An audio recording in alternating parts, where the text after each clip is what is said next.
অনেকের ভাগ্য খারাপ হইলে কবরও ভাগ্য জুটে না, ঠিক না ব্যাঠি?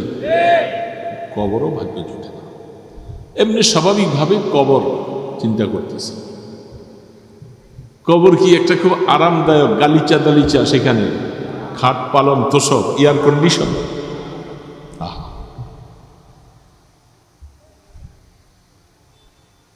কেন বুঝি না? চোখের সামনে কত মানুষ কবরে চলে যাচ্ছে, আমরাও সেখানে শোয়াই দিয়ে আসতেছি। কবরটা যে কি একটা অবস্থা, এই মানুষটার কি অপরাধ যে আমাদের সাথে আরামে ছিল, ছেলে পেলেরা খেদমত করছে, সব কিছু করছে, কি অপরাধ এই লোকটাকে এখন মাটির নিচে রেখে আসছি একা একই?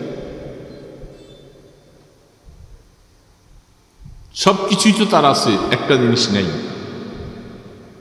সেটা রূহ। রূহ নাই, আর এখন সে আর মানুষের সাথে থাকার মতো তার যোগ্যতা নাই, তারা রেখে দিয়ে আসে। এই কবর তো সবার জন্যই তৈরি আছে, কি বলেন, ঠিক না? এই কবরে তো সবাইকে যাওয়া লাগবে। তো যাওয়ার জন্য এটা আমরা বুঝতেছি, সেইখানে আমার কেউ নাই, বাপ নাই, দাদা নাই, আত্মীয় স্বজন নাই, কেউ নাই। সেখানে অবস্থাটা আমাদেরকে রাইখা আসলে আল্লাহ রসুল কি বলছে জানেন? যা আমালাকান ফায়ুজলিসানিহি, একজন মানুষকে যখন কবরের মধ্যে কাফনে পেঁচাইয়া রেখে দেওয়া হয়, সেই তো এখন রূহ নাই, শোয়াই দিয়ে আসছে। আল্লাহ পাকের তরফ থেকে তাকে আবার কিছু সময়ের জন্য রূহটা দেওয়া হবে। দুইজন ফেরেশতা আসবে, চিনা যাবে না মুনকার নাকির, অদ্ভুত চেহারা, দেখলেই কলিজাটা ফেটে যেতে চাবে। আসার পরে মুর্দারকে বসাবে, কাফনের কাপড়টা সরাইয়া বসাবে। তিনটা প্রশ্ন করা হবে, ফায়াকুলু মান রাব্বুক ওয়া মা দীনুক ওয়া মান নাবিয়্যুকাল্লাযী বুইসা ফীকুম। তিনটা প্রশ্ন। আগে প্রথম বলো, তুমি তোমার রবকে চিনো কিনা, আল্লাহকে চিনো কিনা? কে তোমাকে দুনিয়ায় পাঠাইছিল? কে তোমাকে খাওয়াইছে? কে তোমাকে মায়ের পেটের থেকে বের করেছে? মায়ের পেটে কে তোমাকে খাওয়াইছিল? আবার দুনিয়ার মধ্যে তুমি কার তরফ থেকে খাইছ? এটা ওনাকে চিনো? প্রশ্নটা প্রথম প্রশ্ন। কি প্রশ্নটা প্রথম বাবা? রব সম্পর্কে প্রশ্ন। কি প্রশ্ন? রব। রব সম্পর্কে প্রথম প্রশ্ন। এখন বলবেন হুজুর, এটা তো উত্তর সহজে দিয়ে দিবেন না। সহজে দেওয়া যাবে না। রবের সাথে যদি দুনিয়ার মধ্যে সম্পর্ক ভালো থাকে, রবের কথা মতো যদি চলে থাকো, কবরে যাওয়ার পরে প্রশ্নটা করলে জবাব দেওয়া সহজ হবে, নতুবা জবাব দেওয়া যাবে না, জবান বন্ধ। 2 নম্বরে ওমা দিন, তুমি কি ইহুদি ছিলা, তুমি কি নাসারা ছিলা, নাকি তুমি বৌদ্ধ ছিলা, না তুমি কোন হিন্দু ছিলা, না মুশরিক ছিলা, না কাফের ছিলা? তুমি প্রশ্নটা বলো। আমাদের ধর্মের নামটা কি বাবা বলেন দেখি সবাই? ইসলাম, দীনিয়াল ইসলাম। আমরা মুসলমান, আমরা ইসলাম ধর্ম গ্রহণ করেছি। ভালো কথা, ইসলাম ধর্মের লোক তুমি। আল্লাহর পয়গম্বরের চেহারাটা দেখাইয়া বলবে, এই চেহারাটা চিনো তুমি, যাকে তোমাদের নবী রূপে পাঠাইছিল? আমরা কি নবীকে দেখছি? তাহলে আমাদেরকে প্রশ্ন করা হোক সেই নবী সম্পর্কে, যাকে হিদায়াতের জন্য, এই উম্মতকে সঠিক রাস্তা, জান্নাতের রাস্তা দেখাবার জন্য যাকে পাঠাইছিলেন। এখন তো তাকে ভালো লাগে না, তার দুরূদ করতে পারি না, সময় পাই না, সেই সময় তার সম্পর্কে প্রশ্ন করা হবে। মদিনাওয়ালার সাথে যদি সম্পর্ক ভালো হয়, আর কথা মতো যদি জীবনটা তুমি চালাও রে বাবা, তখন তুমি জবাব দিয়া তার উত্তরটা দেওয়া সহজ হয়ে যাবে। এই জন্য কবরটা এটা মামুর বাড়ির আবদার না, ভয়াবহ জায়গা, কঠিন জায়গা। প্রশ্ন তিনটা দেওয়া গেলে বলবে আফরিসুহু মিনাল জান্নাহ ওয়া আলবিসুহু মিনাল জান্নাহ ওয়াফতাহ লাহু বাবান ইলাল জান্নাহ। বাস, পরীক্ষায় পাস। দুনিয়ার পরীক্ষায় পাশ করলে কত মিষ্টি, কত কিছু। হ্যাঁ, এই পরীক্ষা পাশ করলে আর কি আর হবে। আখিরাতের পরীক্ষায় যদি পাশ করা না যায় রে বাবা, ভবিষ্যৎ বহুত খারাপ। খোদার কসম, ওইখানে যদি পরীক্ষায় কেউ ফেল হয় আর পাশ হওয়ার কোনো সুযোগ নেই। আছে? কারণ পাশ ফেলের জায়গা তো দুনিয়া, এখান থেকে অর্জন করে যেতে হবে, তাহলেই সেখানে পাশ ফেল আসবে, রেজাল্ট ভালো আসবে। সেইখানে যে যদি রেজাল্ট ভালো হয়, আহা, এখানে হোগলায় বসে আছো, বুঝলাম, নতুবা শ্বেত পাথর দিয়ে বসছো, আর অনেক কিছুই দামি দুনিয়াতে। আর আল্লাহ পাক বলবে, ফেরেশতারা যাও, আমার গোলাম পরীক্ষায় পাশ করেছে, জান্নাত থেকে বিছনা নিয়ে আসো, তার পিঠের নিচে আরামের বিছনা বিছাইয়া দাও, জান্নাতের দিকে দরজা খুলে দাও, জান্নাতের শীতল বাতাস আসবে। আল্লাহু আকবার। আযাব তো নাই, তোমার কবরটা জান্নাতের বাগান হবে। এবং তাকে বলবে নাম কানাউমিল আরুস, এ বান্দা, এতক্ষণ যাই কিছু ডিস্টার্ব হয়েছে, দুনিয়াতে আরামে ঘুমাইতে পারো নাই, খাওয়ার জন্য কষ্ট করেছো, চাকরি করেছো, কত কিছু, ফ্যান নাই, কারেন্ট নাই, এসি নাই, গ্যাস নাই, কত কষ্ট। এক সময় কারেন্ট নাই, পানি নাই, গোসল করতে পারো নাই, আর তোমার কষ্ট হবে না। ফেরেশতা ডাক দিয়া বলবে, তুমি আরামের নিদ্রা যাও, জান্নাতের পোশাক নিয়া, জান্নাতের এই সমস্ত গালিচা দালিচার মধ্যে আরামে শুয়ে থাকো, আর কোনো দিন তোমাকে ডাক দেওয়া হবে না। কতদিন পর্যন্ত কিভাবে শুইবা? নতুন দুলার দুলান যেইভাবে আরামে তারা সকালে ঘুম যায়, তুমিও এরকম ঘুমাও। আর ডাক দেওয়া নয়, কিয়ামতের ময়দানে যখন ইসরাফিল আলাইহিস সালাম সিংহে ফু দিবে, ওই দিন তোমাকে ডেকে উঠানো হবে।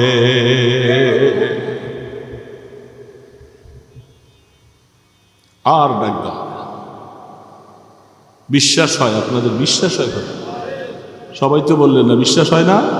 হাদিস শরীফ খুলে দেখেন। আমরা এরকম একটা কবর বানলে খুশি, যেই শক্তিটা অর্জন করলে মানুষের সমস্ত কাজ সুন্দরভাবে হবে।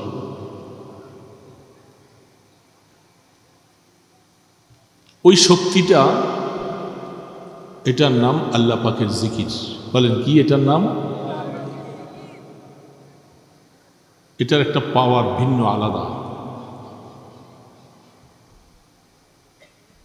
কারণ যারাই জিহাদ করবে, যারা বাতিলের বিরুদ্ধে কথা বলবে, সবার জন্য নিজের ভিতরগত একটা শক্তি সঞ্চয় করতে হবে। ভিতরের শক্তি যদি সঞ্চয় না হয়, তাহলে কাজগুলি এলোমেলো হবে, উল্টাপাল্টা হবে। এজন্য আপনি দ্বীনের লাইনে যত কাজ করবেন, সমস্ত কাজের চাবিকাঠি আল্লাহ পাকের জিকির। কোরআন শরীফে অগণিত অসংখ্য আয়াত, হাদিসে পাকের মধ্যে আল্লাহ রসুল অগণিত হাদিস বয়ান করেছে, যে দিক থেকে আসলে আমরা অনেকে গাফেল। প্রত্যেকটা কাজের মধ্যে জিকির বলতে এখানে আল্লাহ পাকের নামের জিকির হতো। সারাদিনে আমরা জিকির করছি কে কতবার? রে ভাই, 200-400 বার সারাদিনে আল্লাহ পাকের জিকির হয়েছে আমাদের। বলেন না, অসুবিধা কি? বলেন, আমরা তো এখানে একে অপরের ভাই, কথা বলতে কোনো দ্বিধাদ্বন্দ্ব নেই। সারাদিনে কি আমি 200-400 বার আল্লাহর জিকির করেছি? পারি। দুরূদ শরীফ সারাদিনে কতবার করছি? কমপক্ষে 100 বার। কারণ এখানে মজলিসের মধ্যে বসেই তো আমি দুরূদ শরীফ পড়তেছিলাম। আপনাদেরকে বলছিও যে আমরা সকলে মহব্বতে দুরূদ পড়ি। সম্ভবত অনেকেই চুপচাপ ছিলেন, পরে আবার বলার পরে শুরু করছে। দুরুদ কার উপরে পড়া হয় বাবা? বড় আওয়াজে বলেন, কি শরম করে রসুলের নাম নিতে? আল্লাহ রসুলের উপরে দুরুদ পড়া হয়। লাভ না লস? দুরুদ করলে রসুলের লাভ না আমাদের লাভ? বুঝে শুনে কথা বলেন। আমি বলছি যে আমি অল্প কয়েকটা কথা বলবো, বেশি না। দুরুদ পড়লে রসুলের লাভ না আমাদের লাভ। এই যুবক বাবাজিরা তোমরা আছো, অল্প সময় শোনো কয়েকটা কথা। রসুল দুরুদ পড়তে বলছেন। স্বাভাবিক যে ওয়াজের মধ্যে আমরা শুনে থাকি, একটা দুরুদে 10টা গুনামাপ, 10টা সওয়াব লেখা, 10টা মর্যাদা আল্লাহ দিয়ে বেড়ে যায়। আল্লাহর পয়গম্বরের উপরে দুরুদ পড়বে না উম্মত, সে রসুলের উম্মত দাবি করার হক তো রাখে। যার উসিলে আমরা দুনিয়ায় আসছি, যার উসিলায় জান্নাত জাহান্নাম পাইছি, এই দুনিয়া পাইছি, আসমান জমিন পাইছি, এই টুপি পাইছি, দাড়ি পাইছি, কোরআন পাইছি, এই মাহফিল পাইছি, তার উপরে দুরুদ পড়তে পারবো না? তা আমার মতো কৃপণ বখিল মানুষ বেঁচে থেকে লাভটা কি? কে বাবা বলেন, ঠিক না ব্যাঠি? রসুলের উপরে দুরুদ পড়ব, দুরুদ পড়লে লাভ আমার, রসুলের। সারা পৃথিবীর মানুষ যদি রসুলের উপরে একবারও দুরুদ না পড়ে, আল্লাহ রসুলের নবুয়তে কি ক্যান্সেল হয়ে যাবে? তাহলে আমরা কেন পারি না? সারাদিন বিভিন্ন কাজ কারবার করছি, এই কাজের ভিতরেও কি আমরা রসুলের উপরে দুরুদ পড়তে পারতাম না? এখানে এমনও কি কিছু মানুষ আছি যারা আমরা সারাদিনে 5 ওয়াক্ত নামাজ পড়ি নেই, এরকম আছি না? কে বাবা, আছে না নাই? এই ডিউটিটা, এই দায়িত্বটা আমাদেরকে কে দিছেন? বড় বলেন, কে দিছেন? আপনার মালিক আপনাকে কিছু দায়িত্ব দেয়, আপনি সেই দায়িত্বগুলি যথাযথ আদায় করেন। না করলে মাস শেষে বেতন পাওয়া যাবে না, বেতন দিবে। তো এই দায়িত্বটা যখন বুঝে আসলো, আল্লাহ পাক যে আমাদেরকে দায়িত্ব দিচ্ছেন, এটা কেন বুঝি না? কেন বুঝি না বাবা? মূল কারণ আছে, কেন বুঝি না? কেন বুঝি না? এই কথাটা না বুঝার পিছনে মূল চাবিকাঠি যে চালায়, তার নাম হল ইবলিস, তার নাম শয়তান। কি নাম তার? এই হলো সব চাবিকাঠি। সব তার কাজ হলো মানুষকে নামাজের থেকে সরাই রাখা, মানুষকে রসুলের উপরে দুরুদ পড়ার থেকে সরাই রাখা। একজন মানুষ ভালো কাজ করবে, সে ভালো কাজ থেকে সরাই রাখা। এটার মিশন নিয়ে সে নামছে। আমরা কি তাকে দেখি? সে যে মিশনগুলি সব আমাদের উপরে চালাইতেছে, এটা বুঝি তো। যখন আমি নামাজ পড়ি না, নামাজ ভালো লাগে না, তখন আমি বুঝবো যে সে আমার উপরে মিশন চালাইছে, সে সাকসেস, সে সাকসেস হয়ে গেছে। যত ঝগড়া বিবাদ, মারামারি, কাটাকাটি, মদ, জুয়া, জিনা, ব্যভিচার, ব্যাপারদুগি, যত কিছু কাজগুলি ঘটাইতেছে, সব কিছুর চাবিকাঠি তার হাতে। তার নাম ইবলিস, তার নাম শয়তান। সে আমাদের রগে রেশায় ঢুকে ঢুকে আমাদেরকে ওই পথ থেকে ফিরাবার চেষ্টা করে। এখন বলেন দেখি, তার শক্তি বেশি না আমার আল্লাহর শক্তি বেশি? তো আল্লাহ পাকের শক্তি বেশি। এখন আমরা কেন সেই লাইন পাই না? আমরা তো শক্তি যার দুর্বল, তার রাস্তায় চলতেছি। আমার কথাগুলি খারাপ লাগতেছে, তাই না? রুগী অপারেশন করলে ভালো লাগে না খারাপ লাগে? খারাপ লাগে না? কিছুক্ষণ কষ্ট পায় না আরাম পায়? পরবর্তীতে কি ডাক্তারকে দোয়া দেয় না বদদোয়া দেয়? কারণ তার উসিলায় সুন্দর অপারেশন সাকসেসফুল হওয়ার পরে উনি সুস্থ হয়ে গেছে, ডাক্তারকে দোয়া করে। কিন্তু প্রথম অবস্থায় খারাপ লাগে, কষ্ট লাগে। ডাক্তার আমাকে ছেড়ে দেয় না কেন, তাড়াতাড়ি আর পারি। ঠিক আল্লাহ সুবহানাহু ওয়া তাআলার পক্ষ থেকে হেদায়েতের কথাগুলি অপারশনের মতো। প্রাথমিক আপনার কাছে ভালো লাগবে না, কষ্ট লাগবে। যখন এই কথাগুলি বুঝে আসার পরে আমল শুরু করবেন, যখন মজা লাগা শুরু হবে, যখন আল্লাহর রহমত পাওয়া শুরু হবে, তখন বলবেন যে আসলে এই কথাগুলি তো আমার জন্য দরকার ছিল, ঠিক না?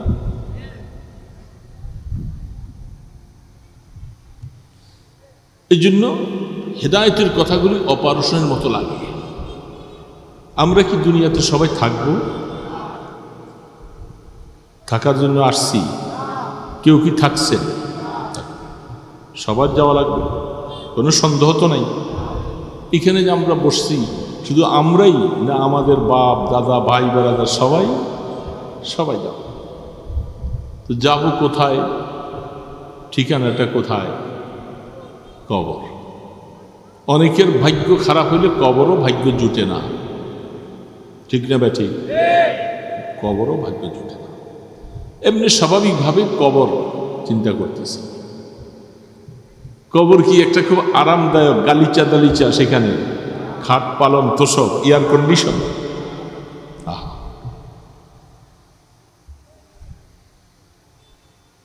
কেন বুঝি না? চোখের সামনে কত মানুষ কবরে চলে যাচ্ছে, আমরাও সেখানে শোয়াই দিয়ে আসতেছি। কবরটা যে কি একটা অবস্থা, এই মানুষটার কি অপরাধ? যে আমাদের সাথে আরামে ছিল, ছেলে পেলেরা খেদমত করছে, সব কিছু করছে, কি অপরাধ এই লোকটাকে এখন মাটির নিচে রেখে আসছি একা একই? সব কিছুই তো তার আছে, একটা জিনিস নেই, সেটা রূহ। রূহ নাই, আর এখন সে আর মানুষের সাথে থাকার মতো তার যোগ্যতা নেই, তারা রেখে দিয়ে আসে। এই কবর তো সবার জন্যই তৈরি আছে, কি বলেন, ঠিক না? এই কবরে তো সবাইকে যাওয়া লাগবে। তো যাওয়ার জন্য এটা আমরা বুঝতেছি, সেইখানে আমার কেউ নাই, বাপ নাই, দাদা নাই, আত্মীয় স্বজন নাই, কেউ নাই। সেখানে অবস্থাটা আমাদেরকে রাইখা আসলে আল্লাহ রসুল কি বলছে জানেন? যা মালাকান ফায়ুজলিসানিহি, একজন মানুষকে যখন কবরের মধ্যে কাফনে পেঁচাইয়া রেখে দেওয়া হয়, সেই তো এখন রূহ নাই, শোয়াই দিয়ে আসছে। আল্লাহ পাকের তরফ থেকে তাকে আবার কিছু সময়ের জন্য রূহটা দেওয়া হবে।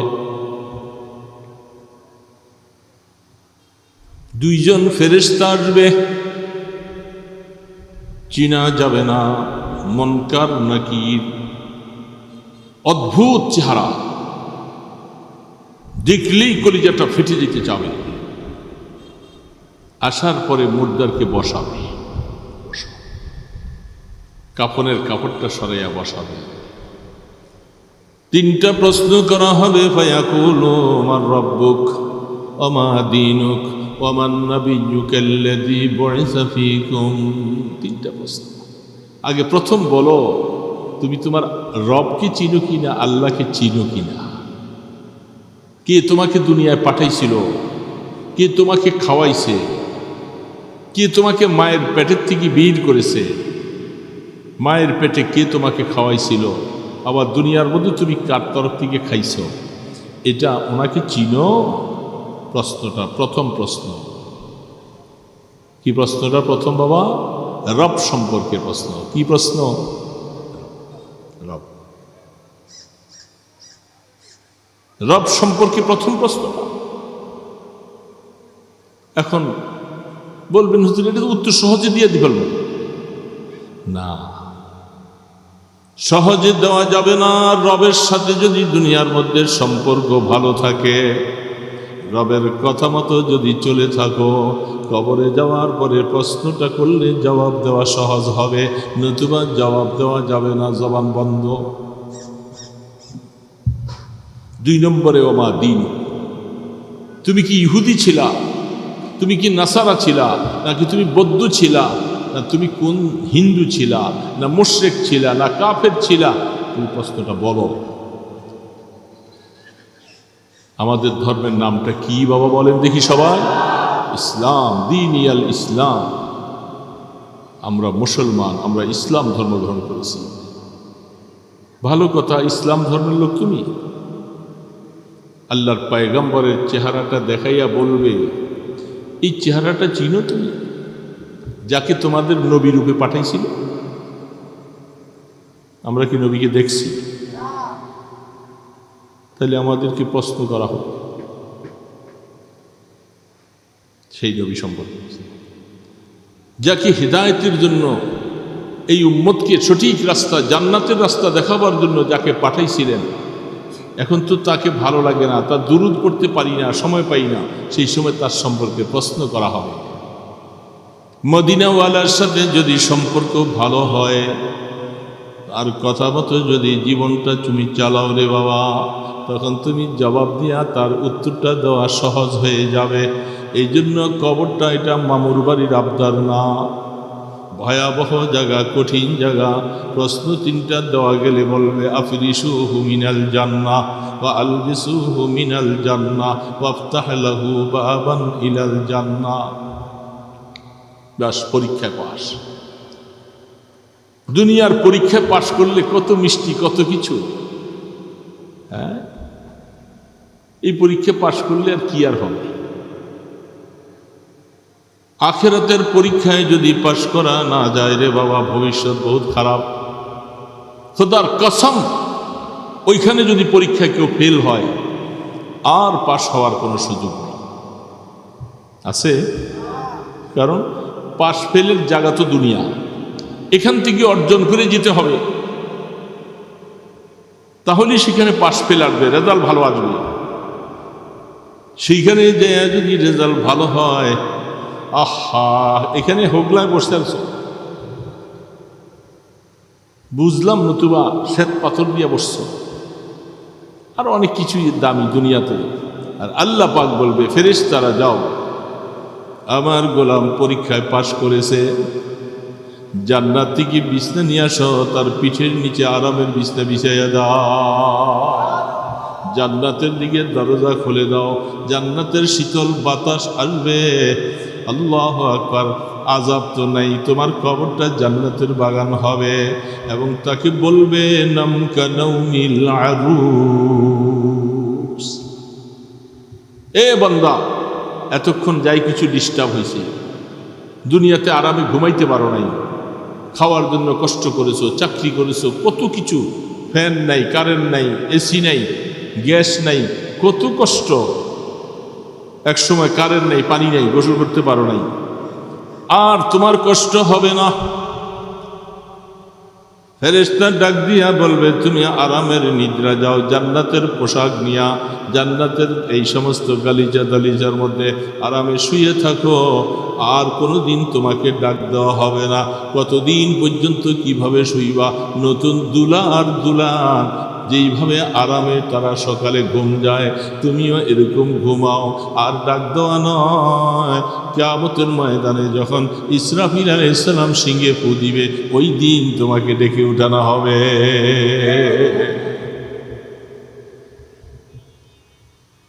আর ডাক দেওয়া হবে। বিশ্বাস হয়? আপনাদের বিশ্বাস হয়? সবাই তো বললেন না, বিশ্বাস হয় না? হাদিস শরীফ খুলে দেখেন। আমরা এরকম একটা কবর বানলে খুশি। তার বিপরীত পরীক্ষা ফেল, হা হা লা আদরি, কিছুই বলতে পারে, আমি কিছু জানি না, আমি আল্লাহকে রব চিনি না, আমার ধর্ম কি ছিল চিনি না, আমি ওনাকে, ওই লোকটাকে চিনি না। বাস, জাহান্নামের সাথে সম্পর্ক হয়ে যাবে, আগুন হবে কবরে, দাউ দাউ করে জ্বলবে, হালাতটা বহুত খারাপ হবে।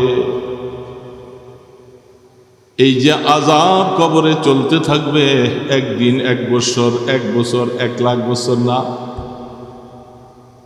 ইসরাফিল আলাইহিস সালাম যখন সিংহের দ্বিতীয়বার ফু দিবে, ওই দিন পর্যন্ত লাগাতার আযাব। ওই সময় সবাই কবরে, কবর থেকে উঠবে সবাই, ময়দানে হাসরে দৌড়াও। ছোট হিসাব, হিসাব হবে না? হবে না? আল্লাহর কোরআন সত্য না মিথ্যা? আল্লাহ পাক কোরআনে বলছে হিসাব ইনসাফের সাথে হবে। যে জুলুম করো নাই তাকে পানিশমেন্ট দেওয়া হবে না, যে অন্যায় করেছো তার উপরে অবশ্যই ইনসাফের সাথে বিচার হবে। মাথার এক বিগতি পড়ে সূর্য। এখন সূর্য বৈজ্ঞানিকদের হিসাবে কত কোটি? 9 কোটি। এত মাইল দূরে এরা কি আসলে মাপছে? তাদের বিভিন্ন মেশিন দ্বারা অনুমান করে বলছে, মাপার ক্ষমতা নাই। সূর্যের কাছে যেয়ে মাপবে? এত উপরের থেকে তাপ দেয়, কলিজা শুকিয়ে যায়, আর সেখানে সূর্যের কাছে যেয়ে মাপবে। একটা হিসাব করছে যন্ত্র দিয়া। আর আল্লাহ রসুল হাদিসে বলছেন কিয়ামতের ময়দানে এই সূর্যটা 1760 গজ উপরে মাত্র, 1 মাইল। কেমনটা লাগবে? কেমনটা লাগবে? ঘামের সাগরে হাবুডুবু খাবে, কলিজাটা ফেটে যাবে। কলিজাটা ফেটে যাবে, পিপাসা কাতর। এ মুসলমান বাবাজিরা পেরেশান। আল্লাহ পাক বিচার কার্য সম্পাদনের জন্য বসবেন, আমলনামা সামনে পেশ করা হবে। وَأَمَّا مَنْ أُوتِيَ كِتَابَهُ بِيَمِينِهِ فَسَوْفَ يُحَاسَبُ حِسَابًا يَسِيرًا। দোস্ত, আমলনামার হাত 2টা। হাত কয়টা? যে দুনিয়ার মধ্যে হাত নাই, হাত কাইটা গেছে, কিয়ামতের ময়দানে ওর হাত হবে। দুনিয়ার মধ্যে বিকলাঙ্গ আসছে, হাতে পর্যন্ত নাই, জন্ম হয়েছে, কিয়ামতের ময়দানে পরিপূর্ণ হাত দিয়ে দেওয়া হবে। 2টা হাত, একটা ডান হাত আর একটা। যারা জাহান্নামী হবে, পানিশমেন্ট যাবে, তাদের আমলনামাটা বাম হাতে আসবে। তাকদীর যার ভালো, তার আমলনামাটা কোন হাতে? আল্লাহ বলতেছেন, আমি বলি না। ওয়া আম্মা মান উতিয়া কিতাবাহু বিয়ামিনিহি ফাসাউফা ইউহাসাবু হিসাবান ইয়াসীরা। যার আমলনামা ডান হাতে দেওয়া হবে, কিয়ামতের ময়দানে হিসাবের কড়াকড়ি নেই, কাছে ডাকবে আর বলে, বান্দা তোমার আবার কি হিসাব হবে? আমলনামা তো সার্টিফিকেট এসেই গেছে, হিসাব নেই, কড়াকড়ি নেই, যাও বেড়া পার। বেড়া পার হইতে যাইয়াও কতটুক দূরত্ব?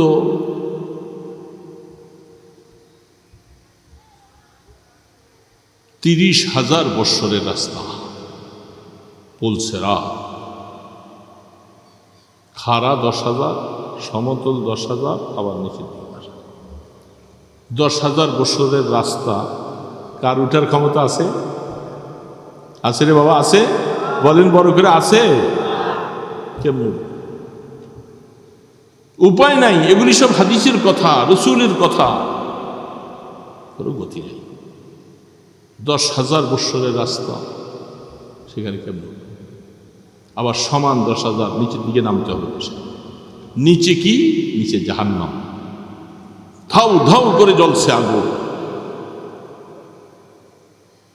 দুনিয়ার আগুন থেকে 69 গুণ আরো বেশি এর সাথে যোগ হইয়া আগুনটা হবে জাহান্নাম। বুখারী শরীফ হাদিসে আসছে। এখন সেখানে উঠতে যাইয়া যারা আমলনামা ডান হাতে হবে, আল্লাহর পয়গম্বর বলে, উম্মতেরা মনে রাখো, ফজরের নামাজ পড়তে যতটুকু সময়, আমলনামা ডান হাতওয়ালারা এই সময়ের ভিতরে 30,000 বৎসর রাস্তা পার হয়ে যাবে। মাত্র 2 রাকাত নামাজ পড়ার সময়। কত বড় কপাল! যারা জাহান্নামী হবে, আমলনামা বাম হাতে, ওরা যখন পুলসেরাতে উঠতে যাবে, সেখান থেকে কেটে জাহান্নামে নিচে পড়ে যাবে। এগুলি সব এখন গল্পের মতো মনে হয়, বিশ্বাস আসে না। জান্নাত বি জাহান্নাম বিহি, দুইটাই আছে।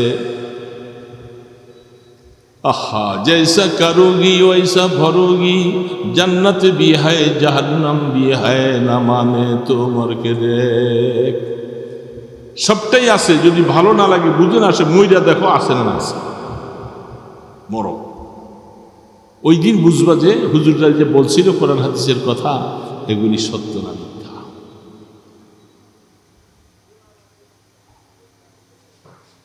জৈসা করনা ওয়াইসা ভরনা, যেরকম করবা ওইটা পাইবা, না মানে তো করকে দেখ। জান্নাত भी है जहन्नम भी है, না মানো তো মরকে দেখ। দুনিয়ার মধ্যে সামান্য একটু দেখি, চুরি করলে, উল্টাপাল্টা করলে পুলিশের পানিশমেন্ট খাইয়া হ্যান্ডক্যাপ লাগিয়ে জেলখানে যাওয়া লাগে। কত ভালো মানুষ আছে, এদেরকে কি পুলিশে ধরে? চোর, ডাকাত, বাটপার, যাদের নামে মিথ্যা তহমত মামলা, এরা যাবে। কিন্তু ভালো মানুষ রাস্তায় চলে যেতেছে। ঠিক কিয়ামতের ময়দানে দুনিয়ার মধ্যে কোরআনের কথা ভালো লাগে না, হাদিসের কথা ভালো লাগে না, আমার পয়গম্বরের কথা ভালো লাগে না, এগুলি যদি বিশ্বাস না হয় মইরা দেখো, সেদিন বুঝবা সত্য না মিথ্যা। কেউ কেউ বলে হুজুররা এই সমস্ত কথা কতই বলে, হুজুরের তো কি ব্যথা, কি দরকার, কি হয়েছে ওনাদের? হুজুররা বলে, এরা কি বলি বলার জন্য লাইসেন্স নিয়ে আসছে?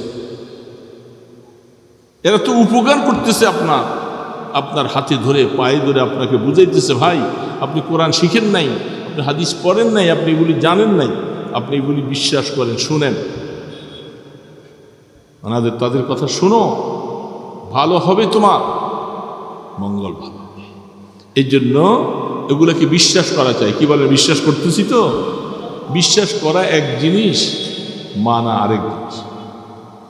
তো আমি আলোচনার প্রথম থেকে বলতেছিলাম, ওদিকে চলে যে অল্প কথা বলবো তো শেষ করেছি। ঘড়ি কয়টা বাজে? হ্যাঁ, আর ঘড়িটা সামনে রাখলে বুঝতে হয়। দোয়া করে যাব আমরা সবাই। 12টা বাজছে। আমি যে কথাটা বলতেছিলাম সেটা এই যে আমাকে নামাজ পড়তে দেয় না, এটা ভালো কথা শুনতে দেয় না, আমাকে ভালো কাজ করতে গেলে বাধা আসে। আল্লাহ বলে আমি চাই করুক, আর শয়তান চায় না করুক।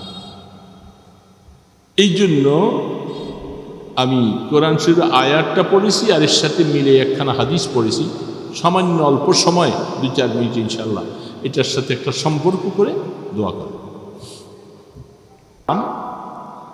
বান্দা নামাজি হোক, ভালো কাজ করুক, কিন্তু শয়তান চায় সেই জন্য এগুলি না করুক। এই জন্য প্রথম কাজটা হলো, শয়তানকে গুলি করে দৌড়ানো যাবে না, বোম ফুটাইয়া দৌড়ানো যাবে না, কোনো অস্ত্র দিয়ে তাকে ধরা যাবে না। পারবেন? সেগুলার সব বাহির। একে কিভাবে প্রতিহত করবেন, এবং আপনি মারতেও পারবেন না, শেষ করে দিতে পারবেন, কারণ সে কিয়ামত পর্যন্ত হায়াত নিয়ে আসছে। আল্লাহ পাকের থেকে কিয়ামত পর্যন্ত তার হায়াত। এখন সে চাবে মানুষকে জাহান্নামী বানাবার। আল্লাহ সুবহানাহু ওয়া তাআলা বলেন, তাকে তুমি দৌড়াতে হলে আমি আল্লাহ তোমাকে বুদ্ধি দিয়া দেই, আমার এই ওষুধটা তুমি ব্যবহার করো, তুমি তার থেকে বাঁচতে পারবে।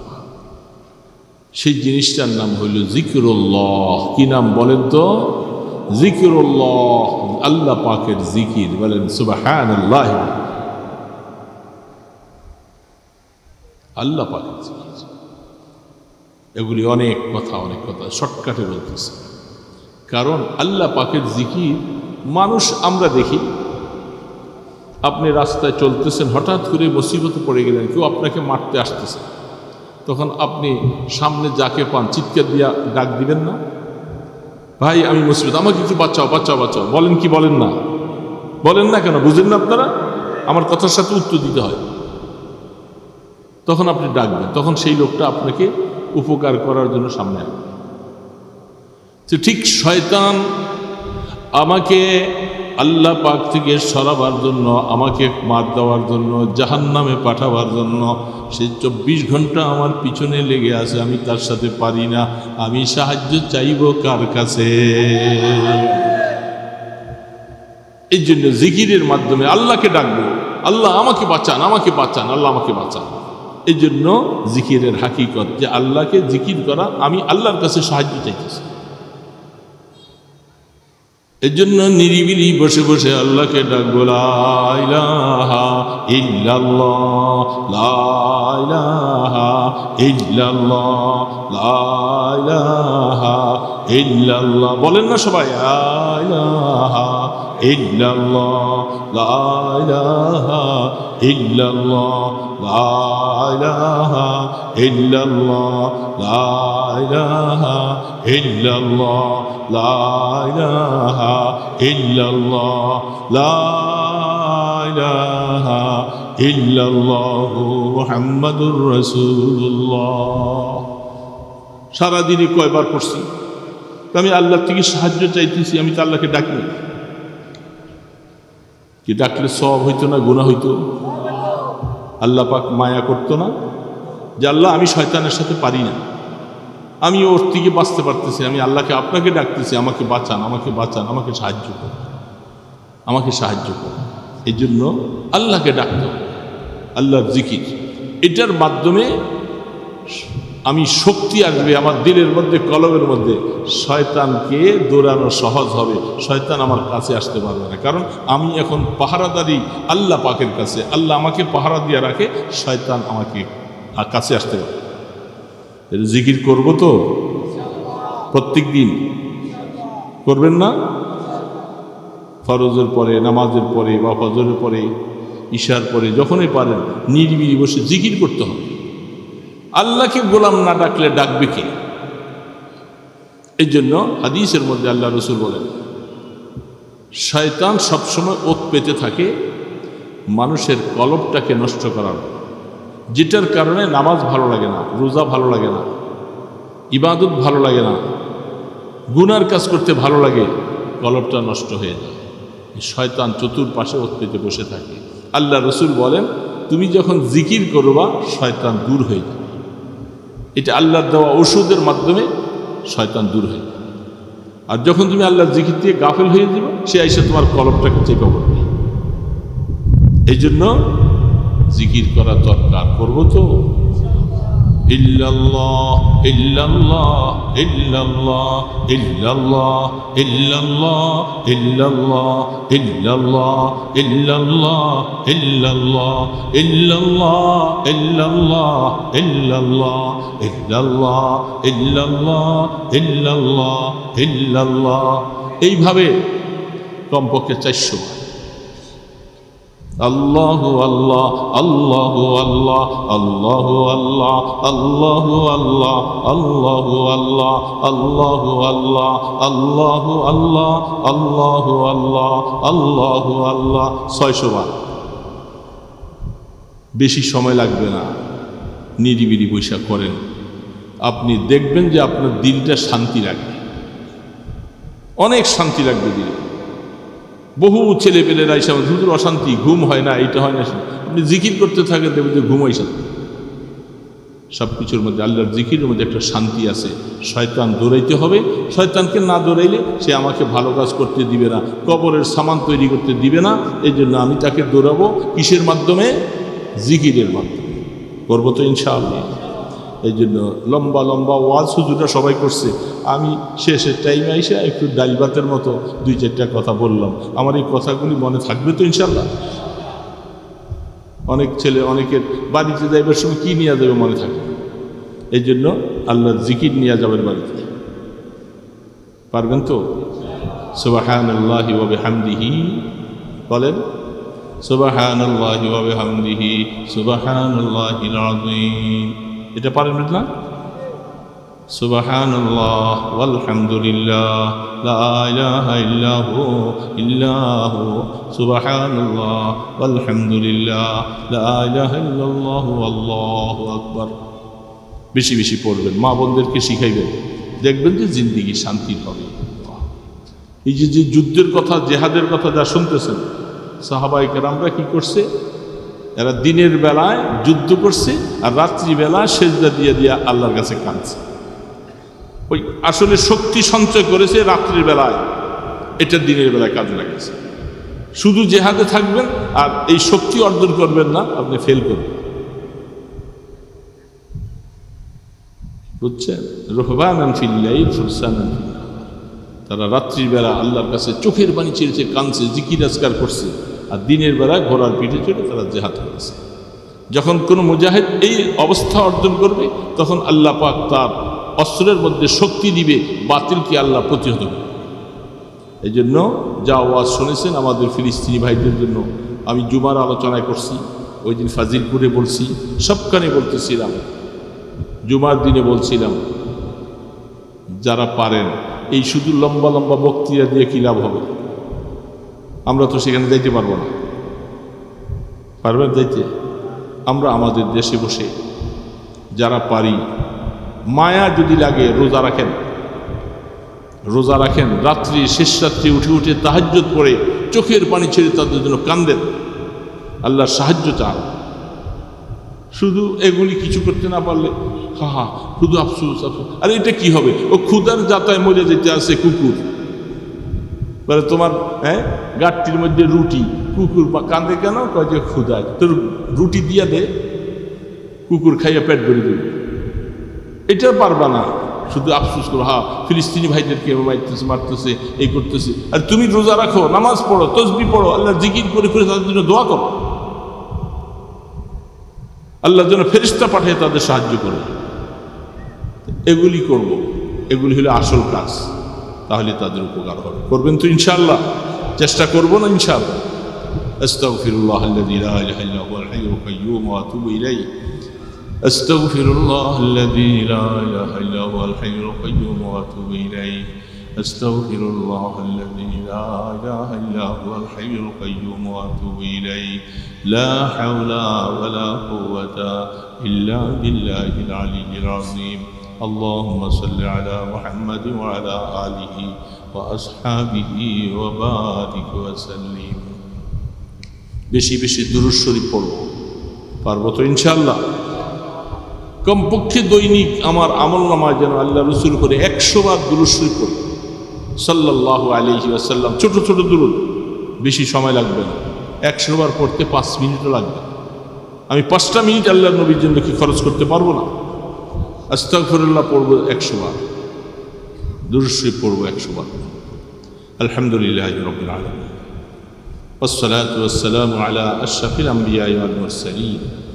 ربنا ظلمنا أنفسنا وإن لم تغفر لنا وترحمنا لنكونن من الخاسرين. আয় আল্লাহ, মেহেরবান দয়ালু খোদা, রাত্র গভীর হয়ে গেছে আল্লাহ, আমরা কতগুলি গুনাহগার বান্দা শাহী দরবারে হাত তুলেছি, মেহেরবানি করে জীবনের গুনাহ মাফ করে দাও আল্লাহ। আমাদেরকে পুরোপুরি হেদায়েত দিয়ে দাও, গুনার রাস্তা থেকে বাঁচার মতো তৌফিক দান করে দাও আল্লাহ। হায়াত তো আমাদের শেষ হয়ে যাইতেছে, কবরের ডাক একদিন চলে আসবে। মা বাবা, দাদা দাদি, আত্মীয় স্বজন সবাই কবরে চলে গেছে আল্লাহ, তাদেরকে তুমি মাফ করে দাও। মা বাবার কবরের আযাব বন্ধ করে দাও। যাদের মা বাবা বেঁচে আছে এদের হায়াতে বরকত দিয়ে দাও। সন্তানকে মা বাবার খেদমত করার তৌফিক দান করে দাও।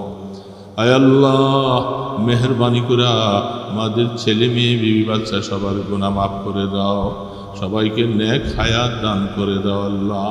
আল্লাহ, বেনামাজি ভাইদেরকে নামাজি বানিয়ে দাও, সমস্ত যুবকদেরকে নামাজি বানিয়ে দাও, কবরের চিন্তা দিলের ভিতরে ঢুকাইয়া দাও আখিরাতে কেমন করে তোমার কাছে মুখ দেখাবো সেই চিন্তাটা দিলের মধ্যে দিয়ে দাও আল্লাহ। কিয়ামতের ময়দানে আমলনামা ডান হাতে দিও আল্লাহ। মাথার উপরে সূর্যের তাপ যখন হবে তোমার আরশের নিচে আমাদেরকে একটু জায়গা দিও আল্লাহ। আয় আল্লাহ, মেহেরবানি করে আমাদের ফিলিস্তিনের ভাইদের উপরে রহমত নাজিল করো আল্লাহ।